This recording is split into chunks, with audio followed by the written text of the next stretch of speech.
कर चले गए, एक नई रोशनी, एक नई राह दिखा कर चले गए। जो सोया था समाज हजारों सालों से, जो सोया था समाज हजारों सालों से, उस समाज को वो जगा कर चले गए, उस समाज को वो जगा कर चले गए। आज यहाँ पर उपस्थित सभी देशवासियों को, आप सभी को मेरा सादर नमन।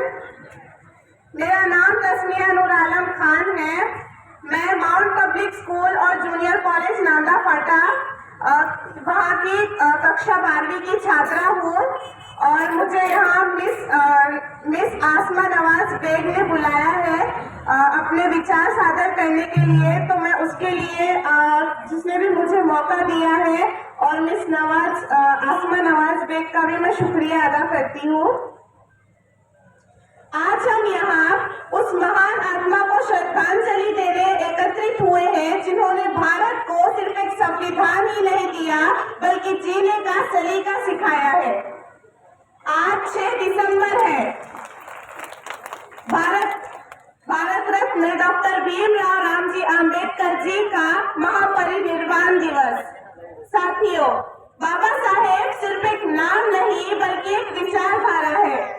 उनका जन्म ऐसे समय में हुआ जब इंसान की परछाई से भी परहेज किया जाता था।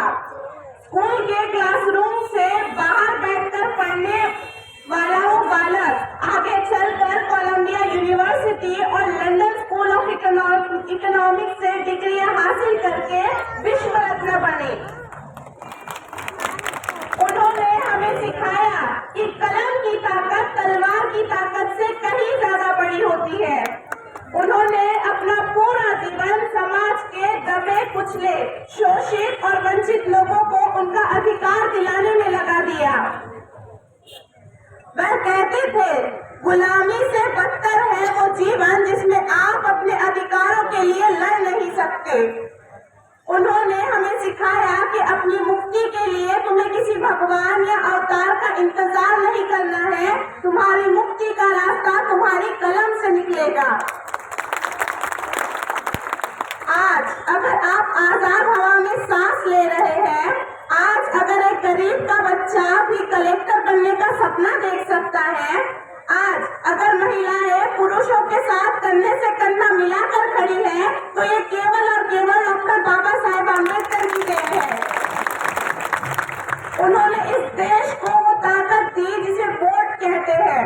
उन्होंने हमें मानव अधिकार दिया, उन्होंने हमें इज्जत की रोटी दी और उन्होंने एक मजदूर को भी 8 घंटे काम करने का हक दिया। उनका एक एक शब्द आग है, शिक्षा व शेरनी का दूध है, जो इसे पिएगा वह जंगल में दहाड़ना सीख जाएगा। गरज उठे गगन सारा, समंदर छोड़े अपना किनारा।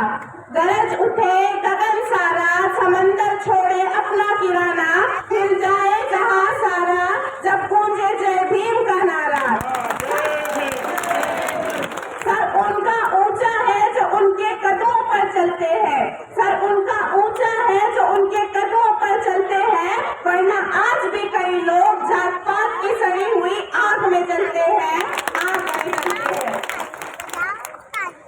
साथियों, हम सब बाबा साहेब आम्बेडकर की मूर्ति पर फूल तो चढ़ाते हैं, लेकिन उनके विचारों को ताक पर रख देते हैं। आज भी समाज में जातिवाद का जहर फैला है, आज भी कहीं न कहीं अन्याय की आग सुलग रही है। हमें केवल 6 दिसंबर या 14 अप्रैल को भीड़ बनकर नहीं रहना है, हमें उनके सपनों को पूरा करना होगा और उनको श्रद्धांजलि देनी होगी। बाबा साहेब आम्बेडकर को श्रद्धांजलि तब मिलेगी जब इस देश में वोट की पवित्रता सुरक्षित होगी।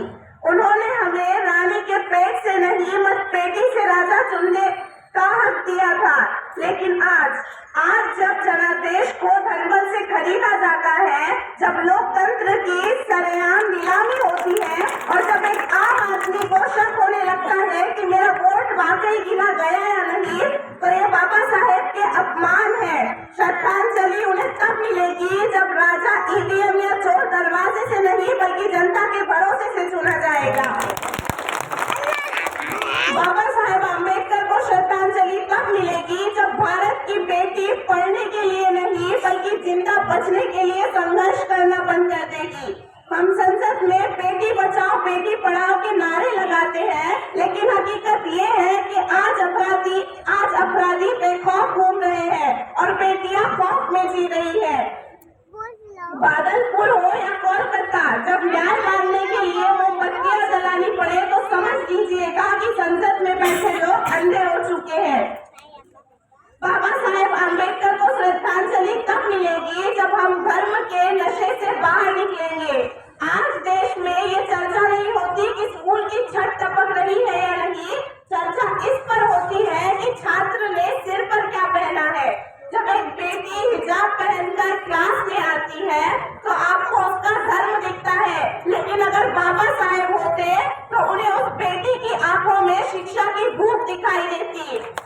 हमें लड़ना था गरीबी से, हमें लड़ना था अशिक्षा से, लेकिन हमें आपस में लड़ा दिया गया ताकि हम सवाल न पूछ सके। और अंत में बाबा साहेब आम्बेडकर को श्रद्धांजलि तब मिलेगी जब इस देश के युवा के साथ छल बंद होगा। एक गरीब बाप अपनी जवानी गिरवी रखकर बेटे को पढ़ाता है। युवा 10 बाय 10 फीट के कमरे में अपनी जवानी खपा देता है और परीक्षा वाले दिन उसे क्या मिलता है? पेपर लीक की खबर। ये पेपर लीक नहीं है महोदय, ये इस देश के भविष्य का रक्तस्राव है या उस भरोसे की हत्या है जो संविधान ने हमें दिया था। अगर आप युवाओं को रोजगार नहीं दे सकते तो कम से कम उनकी मेहनत का मजाक तो मत बनाइए। इसीलिए आज इस 6 दिसंबर को मैं ये सदन और यह देश गवाह मानकर कहती हूँ, हमें केवल मूर्ति पूजने वाला आम्बेडकरवादी नहीं बनना, हमें संविधान का पहरेदार बनना है। आज जरूरत है कि हम अपनी आंखों से पट्टी हटाएं। जब तक न्याय की कुर्सी पर बैठकर कोई अन्याय करेगा हम बोलेंगे, जब तक शिक्षा से ज्यादा धर्म का शोर होगा हम बोलेंगे, जब तक संविधान के एक भी पन्ने को फाड़ने की कोशिश होगी हम बोलेंगे। बाबा साहेब ने कहा था, मैं किसी समुदाय की प्रगति इस बात से मापता हूँ कि उस समुदाय की महिलाओं ने कितनी प्रगति की है। आइए इस भारत का निर्माण करें जहाँ वोट चोरी ना हो, बेटियां डरी ना हो और डिग्री रद्दी ना हो। तख्त गिरे या ताज गिरे हम सच का साथ निभाएंगे, तख्त गिरे या ताज गिरे हम सच का साथ निभाएंगे। जो संविधान से टकराएगा हम उसको धूल चटाएंगे। जय भीम, जय भारत, जय संविधान। मुझे बोलने के लिए मौका दिया उसका बहुत बहुत शुक्रिया। एक बार बोलिए, डॉक्टर बाबा साहेब आम्बेडकर की जय, भारत माता की जय, शिवाजी महाराज की जय, डॉक्टर बाबा साहेब आम्बेडकर की जय। धन्यवाद। बहुत बहुत शुक्रिया।